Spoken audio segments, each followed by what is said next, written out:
ஆண்டவருடைய பிள்ளைகளே, ஆண்டவர் இந்த இடத்திலே கர்த்தருடைய பிள்ளைகளுக்கு ஒரு நல்ல வாக்குத்தத்தத்தை ஆண்டவர் சொல்றாரு. நான் உன்னை ஆசீர்வதிப்பதற்காக நான் ஒரு காரியத்தை உனக்கு செய்வேன், ஒரு அற்புதத்தை நான் உனக்கு செய்வேன், ஏற்ற காலத்திலே உனக்கு ஒரு நன்மையை நான் கட்டளையிடுவேன். அந்த நன்மையை கட்டளையிடுகிற அந்த நேரத்தில் நீ அநேகம் ஜாதிகளுக்கு கடன் கொடுப்பாய், ஆனால் நீயும் கடன் வாங்காதிருப்பாய். நான் நம்புறேன், நான் விசுவாசிக்கிறேன், இந்த வார்த்தையை ஆண்டவர் இங்க இருக்கிற அநேகருடைய வாழ்க்கையிலே ஆண்டவர் நிறைவேற்ற போகிறார்.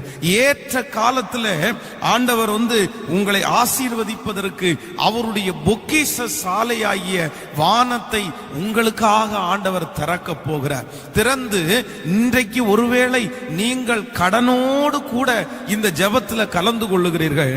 ஆனா நான் நம்புறேன், வெகு சீக்கிரத்தில் ஆண்டவர் உங்களை கடன் கொடுக்கிறவர்களாய், நீயோ அநேகம் ஜாதிகளுக்கு கடன் கொடுக்கிறவர்களாய் ஆண்டவர் உங்களை பிளஸ் பண்ணுவார் அப்படின்னு நான் ஆணித்தரமாய் ஆண்டவருடைய சமூகத்திலே விசுவாசிக்கிறேன்.